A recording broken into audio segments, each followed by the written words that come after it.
Hi there. So in today's video, I'm going to be looking at the poem The Instant of My Death by Sarah Jackson, quite a popular poem for IGCSE literature students as well. This poem's a kind of surprising, playful poem that on the surface appears to be about a bus journey in rural India, which you can see just over my shoulder here. But underneath, there's a deeper message about travel. So first off, I'm going to read the poem. You can listen to the poem, and then we'll jump in and analyze it in a bit more detail. The instant of my death. The bus was crammed, and the fat man rubbed against my leg like a damp cat, while you read the Jakarta Tales 3 rows from the back. And we all stumbled on, wheels and hours, grinding, tripping. A spitty rose up around us, sky propped open by its peaks. I traced the rock line on the window with my finger, counted cows and gompers, felt my eyes glaze over until we reached Grampu. There, where the road divided, I saw a thin boy in a red flannel squat between two dabbas. A black-eyed bean slipped in between two crags. He was so small that I almost missed him, until he turned, gap-toothed, and shot me with a toy gun. And a piece of me stopped then, though the bus moved on, and the fat man beside me cracked open an apple with his thumb. Okay, so let's have a look at this in more detail. The first thing you may have noticed is that nobody actually dies in the poem. The title is a good example of misdirection, or the author trying to send us down the wrong path. There may have been a moment when we're worried about the speaker, but in the end, everything is fine.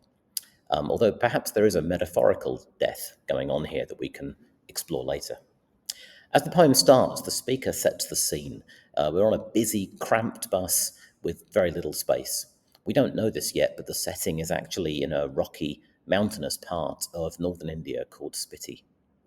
Jackson often writes about travel and also tends to use quite abstract images, apparently writing quite often in the early morning when she's still in a kind of dreamlike state. Although here, to begin with, it sounds a bit more like a travel anecdote. The simile of the fat man rubbing against her leg like a damp cat really stands out here, so much so that a damp cat gets a line to itself. There's an immediate feeling of discomfort on a rural bus ride.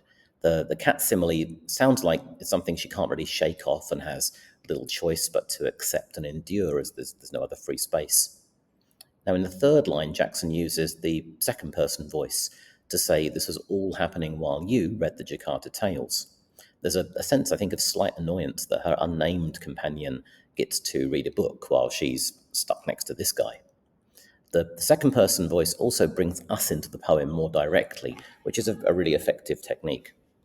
This other companion seems to be in their own world with the book, and this particular book is important as the Jakarta Tales is a group of Buddhist stories talking about the Buddha's road to enlightenment.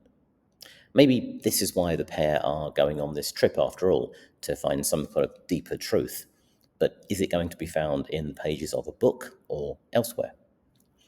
Now, the run-on line from the back, and we all stumbled on, reflects the kind of irregular nature of this trip. The rather tedious sounding verbs and the long assonants or vowel sounds here, stumbled, grinding, tripping, show how the bus is struggling to climb these mountains as Spiti comes into view. The fact that the mountains are propped open by its peaks really stands out. Firstly, the plosive alliteration of the P sound gets our attention and maybe jolts the speaker out of their daydreaming for a moment. Here we see an example also of pathetic fallacy as the sky reflects the speaker's tired nature. Usually we talk about eyelids being propped open by matches, but here we have this strange abstract image of the mountain doing the same job with the sky. The idea of Spiti rising up also makes it seem far more active than the passive speaker at this stage. Now, the speaker moves on to trace this rock line on her window, reminding us that there's a separation here between her and the outside world while she's on the bus. Now, given that it's in India, it's really not surprising that she's counting cows, but a far more common phrase would be to count sheep, the kind of thing you do when you're sleepy. This creates a very drowsy mood for the reader, especially when you add in the previous mention of the sky being propped open and the next line, my eyes glaze over. All of those together create a semantic field or a group of words or phrases with similar meaning. And she is definitely nodding off here. There's another enjambment on the next line that foreshadows the main event in this poem. The speaker nods off a little until Grampu, a well-known pass that cuts through the great Himalayan range. This is a place where you can get off and walk around and have some food. The dabas, there's a picture of one on the bottom right here.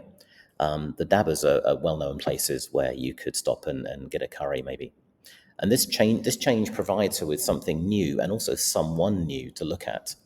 The road divides, suggesting that the bus has to make a choice to go on or go down. And as it does, the speaker spots this small boy. Now, the level of level of extra detail here makes it obvious that the speaker is now wide awake and paying attention. His red flannel makes him stand out immediately, and the image of him as a black-eyed bean suggests he's small and would be easily missed. In fact, her companion, 3 rows back on the bus, clearly does miss all this as they're still busy reading their book. Now, the commas in these lines show really heavy punctuation, and that slows us down how we read the poem and also reflects how her time seems to go in slow motion as she watches this boy. The end of this line, "and shot me," shocks us, especially given the poem's title. Jackson uses another enjambment here to make us wait for a split second, which again adds to this tension. We read on and then end with a toy gun. The full stop or caesura in the middle of the line is really expertly placed, as it forces us to stop and realize what's actually just happened. It also reflects a pause in the speaker's own thinking. When she says, "A piece of me stopped then," we see that this brief interaction made her pause and think about her situation. Now, her friend has missed this altogether as they're too wrapped up in their book. The speaker, on the other hand, has found something meaningful by how the boy plays with her, albeit for a few seconds. As we come to the end, the speaker's no longer complaining about the fat man, you notice. She merely describes him as cracking open an apple. Cracking has replaced crammed, and now things seem to be opening up to her, much like the apple, which also often symbolizes knowledge. Truth, it seems, isn't always to be found in a book, but it's more about experiences in the real world, interacting with people. That's enlightenment for you. So finally, let's talk a little bit about the form and structure of the poem. The title itself uses, as we said, misdirection. Nobody actually dies, although Jackson, or we could, or you, may argue she's been kind of reborn after this experience. The poem is irregular, with mostly 2-line stanzas and no rhyme scheme. The constant enjambment also suggests uncertainty and maybe chaos, and could reflect the movement of the bus as it winds its way up the mountain. Interestingly, Jackson also uses the motif of 2. You see how many examples you can find if you pause here and read back in the poem. You could choose from the 2-line stanzas, 2 crags, 2 roads, 2 halves of an apple, and importantly, 2 selves, the one before and the one after this journey. And this perhaps sums up the choices she has to make on this trip, and in the end she realizes the one that leads to human interaction and connections is the right one to take. There we go. All right, thank you very much for listening. I hope that was useful. Feel free to like or subscribe.